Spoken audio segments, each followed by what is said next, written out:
കൂട്ടുകാരെ, ഇത് അടയ്ക്കാമരത്തിൻ്റെ പാള കൊണ്ട് ഞാൻ ഉണ്ടാക്കിയ ഒരു പനമ്പാണ്. ഈ പനമ്പ് എന്തിനാന്ന് വെച്ച് കഴിഞ്ഞാൽ നമുക്ക് മുളക് അല്ലെങ്കിൽ എന്ത് വേണമെങ്കിലും പുളി, കുടംപുളി, അങ്ങനെ എന്ത് സാധനം വേണമെങ്കിലും മാങ്ങാത്തൊലിയൊക്കെ ഉണക്കാനും ചക്കക്കുരുവൊക്കെ ഉണക്കാനൊക്കെ പറ്റിയൊരു പനമ്പ് ഉണ്ടാക്കിയെടുത്തതാണ്.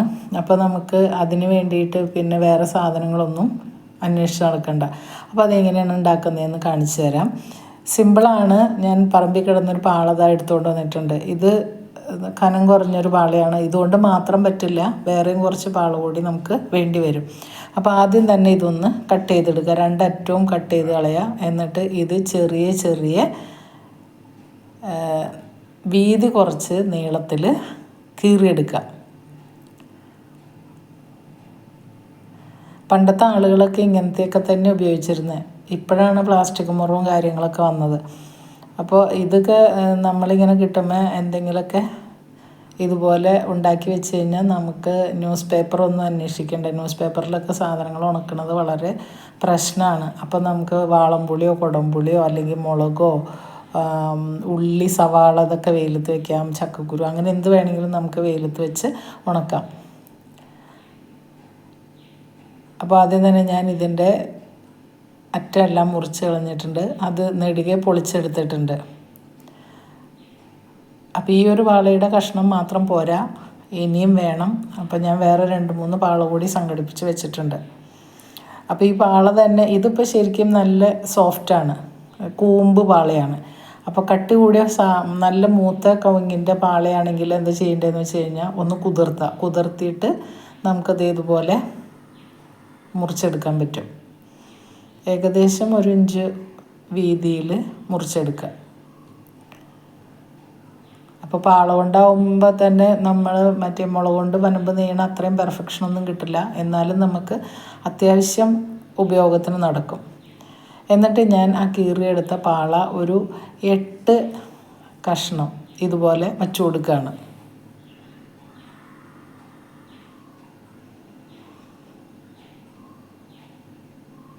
ഇതാ വെച്ച് കൊടുത്തിട്ടുണ്ട്. ഇനി ചെയ്യേണ്ടതെന്ന് വെച്ച് കഴിഞ്ഞാൽ ഒന്നിടവിട്ട കഷ്ണങ്ങൾ പൊക്കിയിട്ട് മറ്റൊരു കഷ്ണം ഇതുപോലെ വട്ടത്തിൽ വെച്ച് കൊടുക്കുക.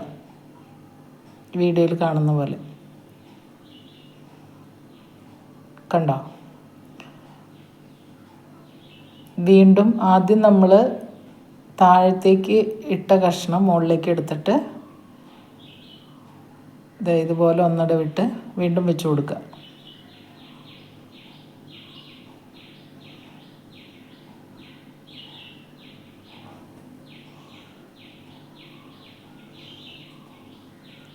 ഇനിയും അതുപോലെ തന്നെ ചെയ്യാം.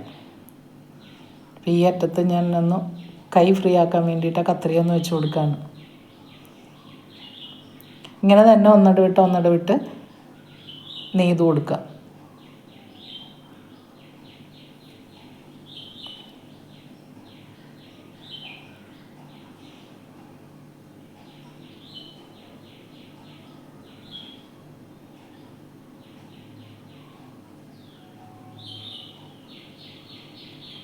ഇതിപ്പോൾ വലിയ പനമ്പായിട്ട് നെയ്തെടുക്കാം കേട്ടോ. അതാ ഇത്രയും നമ്മൾ ഇതുപോലെ നെയ്തെടുത്തിട്ടുണ്ട്. എന്നിട്ട് അകന്നിരിക്കുന്നതൊക്കെ ഒന്ന് അടുപ്പിച്ച് വെച്ച് കൊടുക്കുക.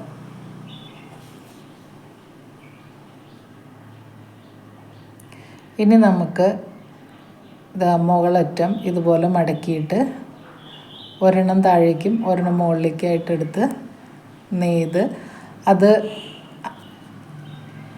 ആ കഷ്ണം തീരുമ്പോൾ വേറൊരു കഷ്ണം എടുത്തിട്ട് ഇതുപോലെ ജോയിൻ്റ് ചെയ്ത് കൊടുക്കുക.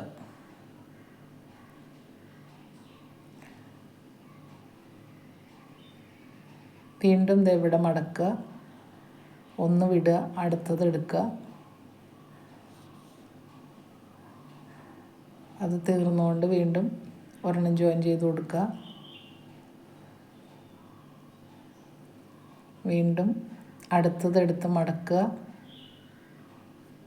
കണ്ടോ, ആ സൈഡ് അങ്ങനെ തീർത്ത് നെയ്തെടുക്കുക.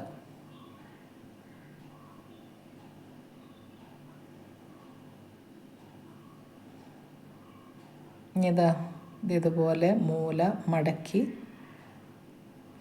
തിരിച്ച് ഇപ്പുറത്തെ സൈഡിലേക്ക് കൊണ്ടുവരാം.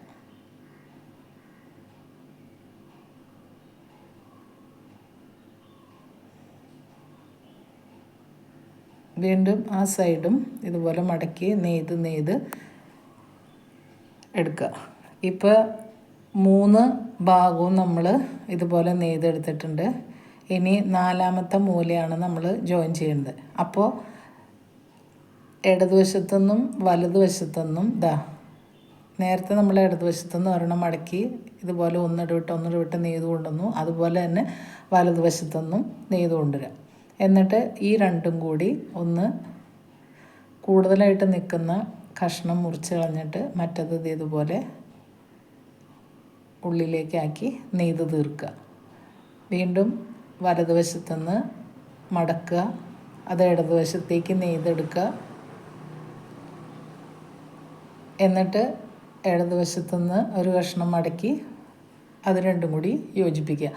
അങ്ങനെ ഇത് അറ്റം വരെ, ഈ മൂല തീരുന്നത് വരെ നെയ്തെടുക്കുക. ഇപ്പം ഇവിടെ നിന്ന് മടക്കി എന്നിട്ട് ഇതുപോലെ അറ്റം എത്തി കഴിഞ്ഞ് കഴിയുമ്പോൾ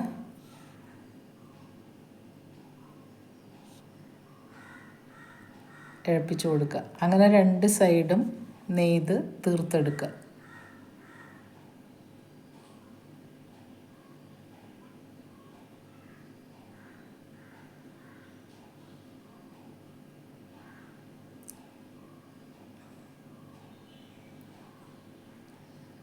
പാള വള്ളിയുടെ അറ്റം തീരുമ്പോൾ അടുത്തത് അതിനോട് യോജിപ്പിച്ച് കൊടുക്കുക.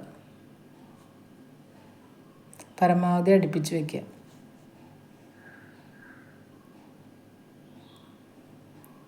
അപ്പം അത് അറ്റം എത്തിയിട്ടുണ്ട്.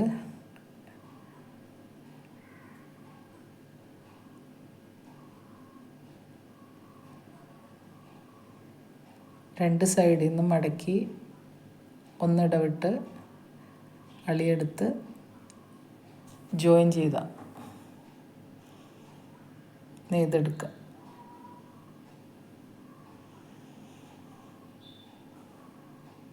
ഇപ്പം നമ്മൾ നെയ്ത് തീർന്നിട്ടുണ്ട്. ഇനി ലാസ്റ്റ് വരുന്നത് ഇതുപോലെ മുറിച്ച് അടിയിലേക്ക് മറ്റൊരു പാളക്കഷ്ണത്തിൻ്റെ അടിയിലേക്ക് വെച്ച് കൊടുക്കുക. അപ്പം നമ്മുടെ പായ ഇവിടെ റെഡി ആയിട്ടുണ്ട്. ഇനി ഇത് നമുക്ക് വേണമെങ്കിൽ കുറച്ച് കൂടുതൽ ബലം കിട്ടാൻ വേണ്ടിയിട്ടും ഈ ഗ്യാപ്പൊക്കെ ഒന്ന് അടഞ്ഞു കിട്ടാൻ വേണ്ടിയിട്ട് നമുക്ക് ചാണകം വെച്ച് മെഴുകി ഉപയോഗിക്കാം. അപ്പോൾ പാള കൊണ്ടുണ്ടാക്കിയ പനമ്പ് ഇഷ്ടപ്പെട്ടെങ്കിൽ എല്ലാവരും വീഡിയോ ലൈക്ക് ചെയ്ത് ഷെയർ ചെയ്ത് സബ്സ്ക്രൈബ് ചെയ്യാത്തവരൊന്ന് സബ്സ്ക്രൈബ് ചെയ്ത് കമൻറ്റ് ചെയ്ത് ഒന്ന് സപ്പോർട്ട് ചെയ്തേക്കണേ. താങ്ക്